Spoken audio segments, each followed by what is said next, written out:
आधी आबादी यानी महिला वर्ग अनादिकाल से अपना प्रभाव जमाए हुए हैं। यह क्रम आज भी जारी है। महिलाएं आज घर भी संभाल रही हैं और सत्ता भी, और प्रशासनिक सेवा में भी भागीदारी निभा रही है। प्रशासनिक सेवा की 1997 बैच की आरएस अधिकारी डॉक्टर प्रीति शर्मा पुलिस मुख्यालय में फाइनेंशियल एडवाइज़र है। जानिए उनकी कहानी उन्हीं की जुबानी। नमस्कार प्रीति जी, स्वागत है आपका मीडिया न्यूज में। सबसे पहले तो हम ये जानना चाहेंगे आरएस सर्विस में आप किस तरह से आई? देखिए, मैं एथलीट रही थी कॉलेज टाइम में, और मैं एमए के दौरान भी मैं जैसे कोट्टायम और काफ़ी खेलने गई थी। हेप्टाथलन मेरा इवेंट था, तो एक मन तो मेरा ये भी था कि मैं स्पोर्ट्स में चले जाऊँ, लेकिन फिर पता नहीं क्या आया कि नहीं, उसको प्रोफेशन नहीं बनाना है मुझे। फिर मैंने इसकी एक तैयारी तो मैंने भारतीय प्रशासनिक सेवाओं के लिए की थी, लेकिन उस वक्त ट्रेंड ये था कि इसका पेपर आउट होते फिर एक बार मैं फिर इसमें फंसती चली गई। तो फिर मैं इस तरह से मेरा आरएस में सिलेक्शन हुआ, और 94 में फॉर्म भरा था, 97 में सिलेक्शन हुआ, 56 रैंक हमारी उस वक्त आई थी उसमें। तो इस तरह से मैं जाना स्पोर्ट्स में चाहती थी, लेकिन फिर प्रशासनिक सेवा में आ गई। और इसमें भी मैं पुलिस में जाना चाहती थी एक्चुअल में, लेकिन कुछ अपने नॉर्म्स ऐसे होते हैं कि रिजर्वेशंस आते हैं, कुछ नॉन गेजेटेड पर्सन्स आ जाते हैं बीच में, तो मुझे मिलते मिलते भी पुलिस नहीं मिल पाई। इन परिस्थितियों में आपने कैसे काम किया और इन चुनौतियाँ किस तरह से रही? देखिए, सर्विस से पहले की चुनौती तो ये होती है कि कंपटीशन टफ होता है, और जनरल वाले के लिए तो बहुत ही ज़्यादा टफ हो जाता है। और आज की तो महिलाओं के लिए रिजर्वेशन भी है, हमारे टाइम पे महिलाओं के लिए रिजर्वेशन नहीं था, तो एक कॉमन एग्ज़ाम के अंदर आपको पूरी टफ फाइटिंग सबके साथ करनी पड़ती थी। थोड़ा सा क्या कहेंगे कि भगवान की कृपा थी कि फादर मेरे अच्छे उस पर थे, तो उनका सपोर्ट मिला, उनका मोटिवेशन मिला, मेहनत की, और फर्स्ट चांस में मेरे को अकाउंट्स मिला, और सेकंड चांस मैंने दिया तो सेकंड चांस में भी मुझे राजस्थान अकाउंट सर्विसेज ही मिली। तो फिर मैंने उसके बाद प्रयास छोड़ दिया। फाइनेंस महिलाओं से जुड़ा ही विषय है, तो लड़कियों को कौन सी बातें ध्यान में रखनी चाहिए? देखिए, वित्तीय प्रबंधन या फाइनेंशियल मैनेजमेंट जो है वो नेचुरल बिल्कुल सही है। गृहस्थ वाली लेडी या वर्किंग लेडी से बेहतर कोई नहीं जान सकता।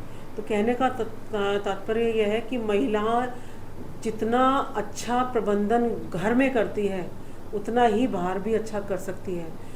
दूसरी चीज़ होती है कि महिलाएं अधिकांशतः ईमानदारी से अपना कार्य करती हैं। तो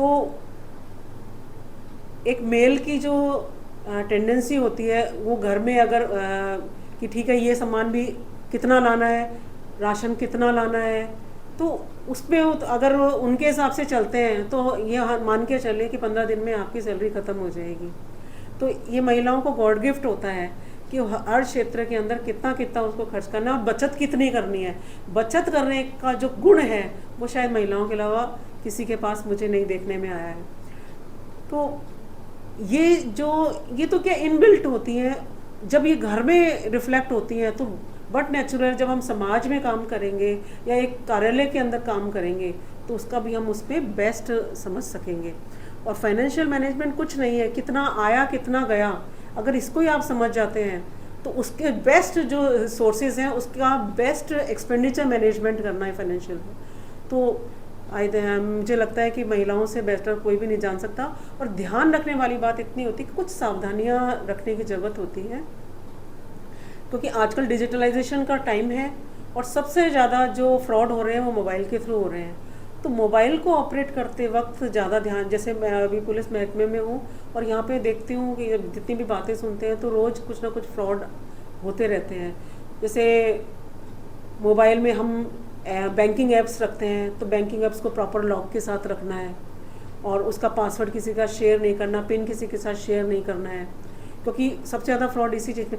और दूसरी चीज़, अगर मान लीजिए होता है तो तुरंत आपको बैंक को भी इंटीमेट करना है, तुरंत आपको पुलिस को भी इंटीमेट करना है, ताकि अगर वो कहीं पाइपलाइन में है तो आप इमीडिएटली उसको हम कैप्चर कर सकते हैं, सोचना नहीं है उसके अंदर फिर। और ठगी जो होती है, घर के अंदर कोई आपके पास जो लोक लुभावनी बातें लेके आता है, आपको ग्लैमर देता है कि ऐसा ऐसा कर देंगे, तो ये सब फ्रॉड होते हैं। इन चीज़ों पे ध्यान नहीं देना चाहिए। तो मैं समझती हूँ महिलाएं वैसे तो इस पे ध्यान रखती हैं, और भी ध्यान रखने की उनको ज़रूरत है, क्योंकि अलर्ट रहना, अवेयर रहना बहुत ज़रूरी है। आप योगा भी सिखाती हैं, तो इसकी शुरुआत कब से की आपने? देखिए, जैसे मैंने आपको कहा कि मैं एथलीट थी, और जब RAS की तैयारी चालू की तो उस वक्त स्पोर्ट्स से थोड़ा सा नाता टूट गया, क्योंकि पढ़ना ही पढ़ना पड़ता था। उन दिनों के दौरान फिर ऐसा लगा कि बॉडी लेथार्जिक से होने लगी, तो फिर मैं स्टेडियम जाती थी। स्टेडियम में देखा कि अकेली पड़ गई, साथ की सारी कंपनी वाले सब इधर उधर हो गए। तो फिर मैं वैसे ये राजस्थान यूनिवर्सिटी के सामने प्राकृतिक चिकित्सालय है, वहाँ गई। तो ये लगभग 95-96 के आसपास की बात है। और उस वक्त जो योग से मैंने जुड़ी, तो आदरणीय कुलभूषण मराठी जी वैसा वहाँ सिखाया करते थे। और पहले ही दिन जब मैं पीछे जाके बैठी और जो आसन वो करा रहे थे, उन्होंने कहा कि नीचे चढ़ो, तो मैं, सबके तो सिर ऊपर थे, मैंने धड़ाक से नीचे ज़मीन पे लगा दिया। तो वो दिन है और आज का दिन है। उन्होंने कहा कि नहीं, छोड़ना नहीं है, तो बस योग तो जोड़ना ही होता है। तो उस दिन से जो जुड़ा, आज तक छूटा नहीं। फिट रहने के बेसिक टिप्स क्या हैं? देखिए, सबसे बड़ी चीज़ होती है कि चाहे महिला हो चाहे पुरुष हो, एक्टिव रहना बहुत ज़रूरी है। हम क्या करते हैं कि डिपेंडेंट हो जाते हैं। हम सुबह उठ के वॉकिंग करें, जॉगिंग करें, एक्सरसाइज करें, जिम में जाएं, योग करें, प्राणायाम करें, हम कुछ भी करें इनके अंदर से। इससे ज़्यादा पहले ज़रूरी होता है कि हम अपनी एक्टिविटीज़ को खुद करने की आदत डालें।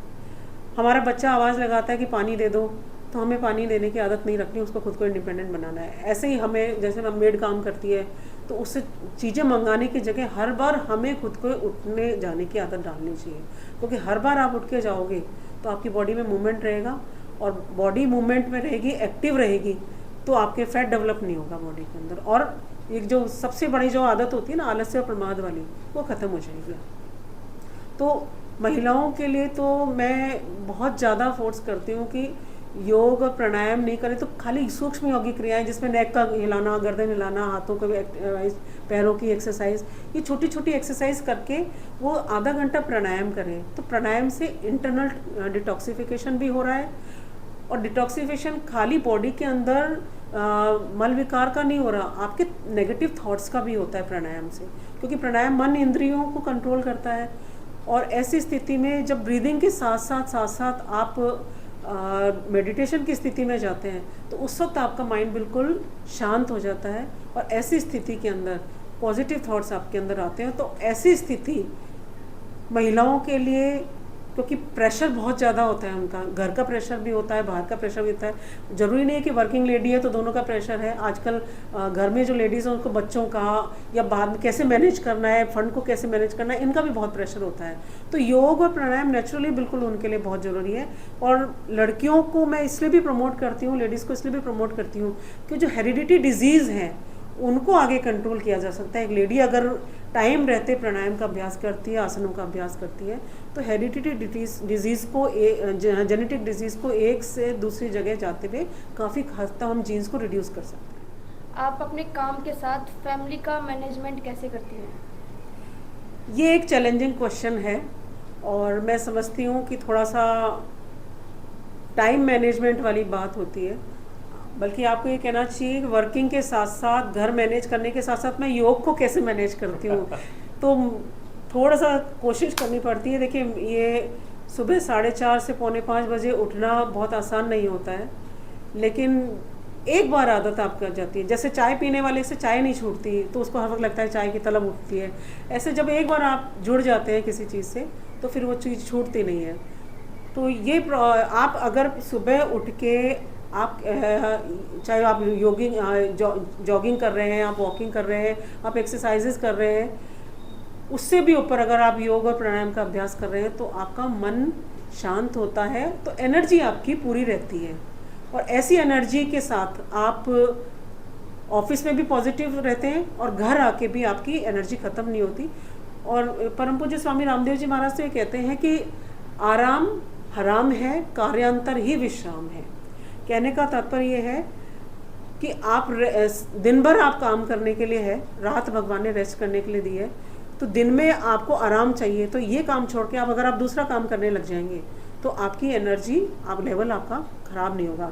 जैसे ऑफिस में काम करने के बाद जब हम घर जाते हैं तो बच्चा हमसे कोई चीज़ पूछता है तो हमारे को चाहे कितने ही थके हुए हों, जब उसका काम करने बैठते हैं तो हम अपने आप रिफ़्रेश हो जाते हैं। क्यों? क्योंकि एक जो पर्टिकुलर लोड था किसी काम का वो चेंज हो गया हमारा, तो अब दूसरे काम में हम इन्वॉल्व करने लग गए अपने आप को। तो इसलिए योग और प्राणायाम आपको वो शक्ति देता है। आप योग प्राणायाम भी नहीं कर रहे तो बॉडी को एक्टिव रखना बहुत ज़रूरी है, तो उससे आपके नेगेटिव थॉट्स नहीं आते। नेगेटिव थॉट्स नहीं आएंगे तो माइंड पे प्रेशर नहीं रहेगा, स्ट्रेस नहीं रहेगा, और रेगुलर आप फिजिकल आप एक्सरसाइजेज वगैरह कर रहे हो तो बॉडी भी आपकी जल्दी नहीं थकेगी। तो इस तरह से आप टाइम मैनेजमेंट करते हुए घर का, ऑफिस का और अपनी हेल्थ के लिए भी अवेयर हो सकते हैं। आगे के लिए क्या लक्ष्य है? देखिए, सर्विस में आगे के लिए लक्ष्य तो योग के क्षेत्र में मैं चाहती हूँ कि कुछ और मैं लोगों को जोड़ सकूँ, कुछ और अच्छा कर सकूँ।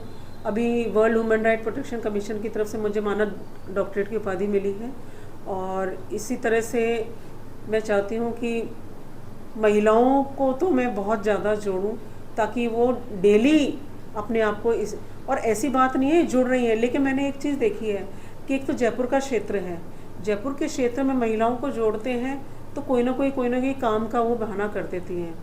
लेकिन इससे जो टच रूरल एरियाज है, जैसे चोटवाड़ा है, जैसे सांगानेर है, यहाँ की लेडीज़ तो बहुत ज़्यादा एक्टिव है और वो साथ में जोड़ भी रही हैं। तो महिला, कहते हैं ना, महिला महिला की दुश्मन है, जबकि महिला आजकल महिला को प्रमोट कर रही है, अवेयर कर रही है कि उसको कैसे अपने आप को स्वस्थ रखना है। तो एक तो ये हो गया। दूसरा, हम अगर सर्विस की बात करें तो मेरा लक्ष्य है कि इससे मुझे IAS में सिलेक्शन हो तो बहुत अच्छी बात है, बाकी तो सब ईश्वर की कृपा है। इसके लिए आपको पहले से ही शुभकामनाएं। थैंक यू खुशी। महिला और समाज के लिए आप क्या मैसेज देंगी? जैसे मैंने यही कहा कि महिलाएं जब तक खुद एक्टिव नहीं होंगी, महिलाएं जब तक खुद सशक्त नहीं होंगी, और महिला सशक्त है, ईश्वर ने महिला को मेंटली और फिजिकली दोनों आदमी से, पुरुष से स्ट्रांग बनाया है।